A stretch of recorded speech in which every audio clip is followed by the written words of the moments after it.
remember several weeks ago, here on this very show, when I shared a Politico story about Joe Biden supposedly saying that Donald Trump was going to try to avoid the election as best he could.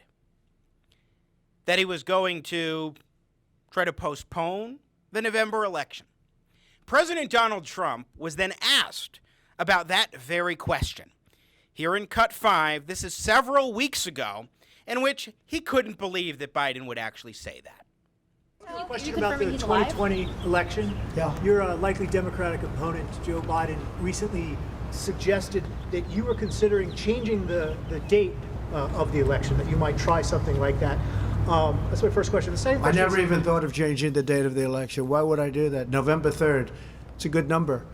No, I look forward to that election, and that was just made-up propaganda, not by him, but by some of the many people that are working, writing little statements. I see all the time, statement made, you say so, statement made per Joe Biden, Sleepy Joe. He didn't make those statements, but somebody did. But they said he made it. No, let him know I'm not thinking about it at all, not at all. So at the time, I came on this program and I said, President Trump is giving Biden too much credit. I believe Biden made that statement. Well, it's pretty clear now that Biden believes that, or at least has been saying that sort of thing to all sorts of people for weeks now. And it escalated even more. Here in Cut 1 is Joe Biden on the daily social distancing show with Trevor Noah, suggesting not that the president might move the election from November 3rd, postpone it, but that the president might just work to steal the election. This president's going to try to steal this election. This is a guy who said that all mail-in ballots are fraudulent, direct voting by mail, while he sits behind the desk in the Oval Office and writes his mail-in ballot to vote in the primary. This is a guy, you have 23, I believe it is, states have passed over 82 pieces of legislation, making it harder for people to vote. Harder. That's why we're putting together a major initiative of lawyers to go out and make sure that we're in every single district in the country to patrol this. We need, if I'm president, and this is what their worries. If I'm president, we're going to have same-day registration. The report was in Pennsylvania, they were still counting votes. We may not know, quote, this is the sort of implicit threat. We might not know who won Pennsylvania in a general election until a month after the election. Wow. What do you think that this is about with Trump? A couple of quick thoughts on what Biden just said there before we get to the big claim. First of all, we didn't cut that video. Mid-statement somewhere, The Daily Show, Comedy Central, sliced and edited. You'll see that in the next clip as well. Edited what Biden said, presumably to clean it up in some way. That's the only conclusion I could draw. Why would you cut mid-statement there? In an awkward way. Then also, same-day voter registration is actually the problem. We're here in Colorado. In Colorado, where we have mail voting, and as viewers of this program know, I'm supportive of mail voting if it's done right, if you have the leg room and the time to get it set up right. But one of the biggest problems we have still in place here in Colorado vis-a-vis mail voting is same-day voter registration and verifying the legitimacy of those voters. Moreover, mail ballots can take longer. In Arapahoe County, Colorado, where I live, we have an incompetent clerk and recorder, Joan Lopez, who went days longer than she should have over these ballots, but that's another story. Nevertheless, that was Biden saying that President Trump might try to steal, not might, will try to steal the election. He's going to try to steal the election. Well, then it gets worse. Here's Joe Biden escalating it even further when pressed by Trevor Noah as to whether or not the president would actually leave office if he loses to Biden. And let me ask you this, and I know this is a strange question to ask an American politician, maybe easier around the world, but have you ever considered what would happen if the election result came out as you being the winner and Trump refused to leave? Yes, I have. And I was so damn proud. Here you have 4 chiefs of staff coming out and ripping the skin off of Trump. and you have so many rank and file military personnel saying, whoa, we're not a military state. This is not who we are. I promise you, I'm absolutely convinced they will escort him from the White House with great dispatch. So first of all, another odd cut. He said, yes, I have, and then totally went on to some other statement that then led him to say, I'm confident that they will remove him, walk him out of the White House. That kind of language doesn't just disturb me, but it disgusts me. And here's why. We are at arguably the single most divided point in this country's history since 1968. At least 1968. Some would say it's even more divisive right now, the time that we're going through, than 1968.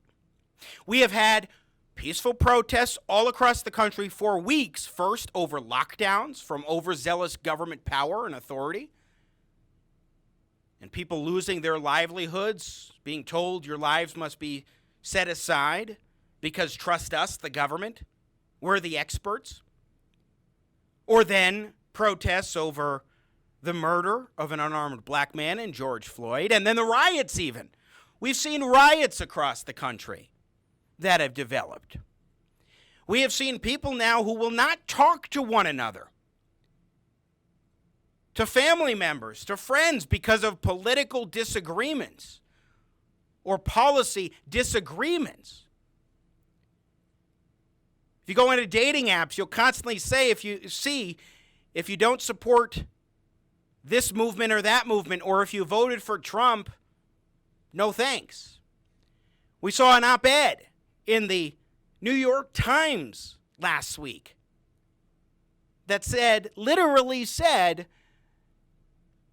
that you should tell your family or friends that they shouldn't give you a call unless they donate to Black Lives Matter or support those other movements, not just in words, but in deeds. Don't talk with your friends or family. Tell them not to give you a call.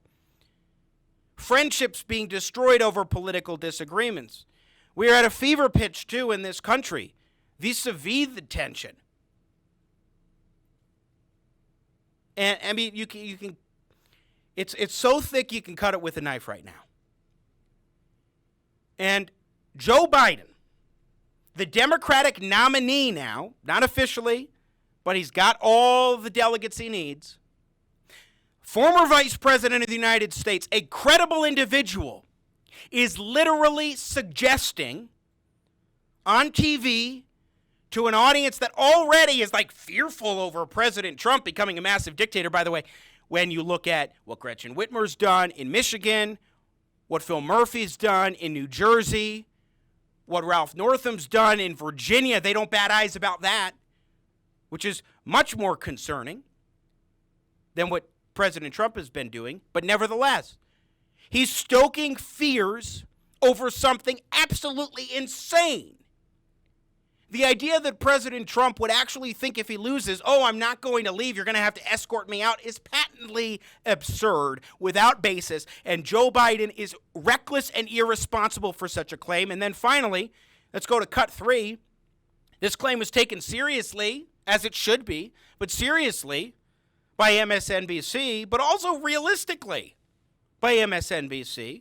Here's a clip from the other day.